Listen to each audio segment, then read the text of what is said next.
Assalamualaikum warahmatullahi wabarakatuh.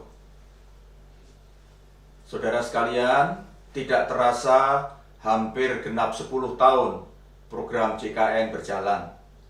Ada begitu banyak masyarakat yang sudah merasakan manfaatnya di balik program besar tersebut.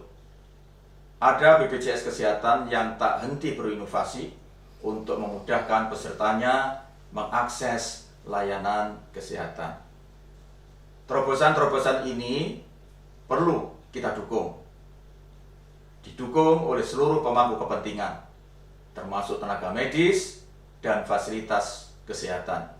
Untuk itu, saya Muhajir Effendi, Menteri Koordinator Bidang Pembangunan Manusia dan Kebudayaan, mengucapkan selamat Hari Ulang Tahun ke-55 kepada BPJS Kesehatan.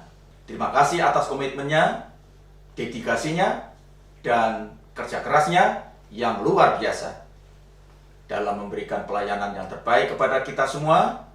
Saya optimis BPJS Kesehatan bisa tumbuh menjadi lembaga yang kian tangguh dan penuh amanah dalam melaksanakan tugas.